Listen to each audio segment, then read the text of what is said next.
Hi అండి, welcome to Uma's kitchen. ఈరోజు మనం కారం బూందీ బయట కొనుక్కోకుండా ఇంట్లోనే ఈజీగా ఎలా చేసుకోవాలో చూద్దామండి.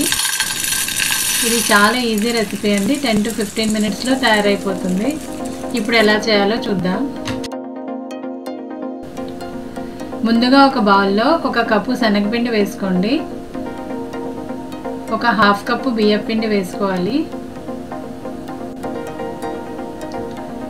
1/4 స్పూన్ పసుపు వేసుకోవాలండి. ఇప్పుడు కొంచెం వాటర్ పోసుకుంటూ కలుపుకోవాలి.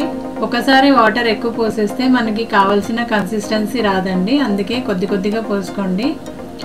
ఇలా కొంచెం వాటర్ పోసుకుంటూ ఈ కన్సిస్టెన్సీ వచ్చే వరకు కలుపుకోవాలి. చూడండి, ఈ కన్సిస్టెన్సీ వస్తే సరిపోతుందండి. ఇప్పుడు మనం బూందీ ఎలా వేసుకోవాలో చూద్దామండి. ఇప్పుడు ఒక కడాయిలో ఆయిల్ పోసుకోండి. ఆయిల్ బాగా వేడైన తర్వాత మనం బూందీ వేసుకునే గరిటెలో బ్యాటర్ వేసుకొని మెల్లగా తిప్పుకోండి. బాగా ఎక్కువ వేసుకోకండి, కొద్దిగా వేసుకోండి. ఇలా కొద్దిగా వేసుకుంటే మనకి బూందీ ఒకదానికొకటి అంటుకోకుండా ఫ్రీగా వస్తుందండి. ఇప్పుడు ఇలా మెల్లగా వేయించుకోవాలి.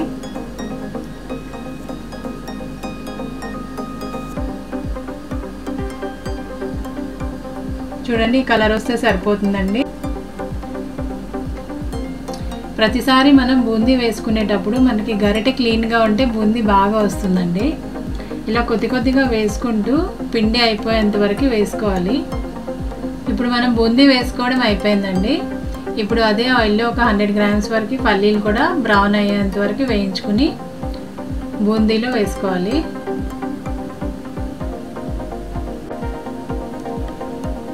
ఇప్పుడు జీడిపప్పు కూడా అలాగే బ్రౌన్ అయ్యేంత వరకు వేయించుకోవాలండి.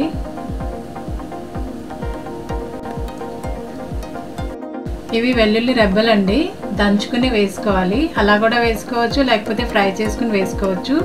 ఇవి ఆప్షనల్ అండి, కానీ ఫ్లేవర్ బాగుంటుంది. అలాగే మనం కరివేపాకు కూడా ఫ్రై చేసుకుని వేసుకోవాలి. ఇప్పుడు 1 స్పూన్ కారం, రుచికి తగినంత ఉప్పు వేసుకుని అన్నీ కలిసేటట్టు బాగా మిక్స్ చేసుకోవాలండి. ఇంతే అండి, బూందీ తయారైపోయింది. ఇప్పుడు మనం సర్వ్ చేసుకోవచ్చు. చాలా సింపుల్. ఒక 10 to 15 మినిట్స్లో బూందీ రెడీ అయిపోతుందండి.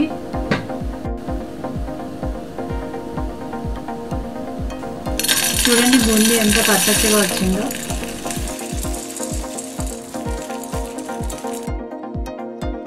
ఇలా మీరు కూడా తప్పక ఇంట్లోనే చేసుకోండి, ఒకసారి ట్రై చేయండి.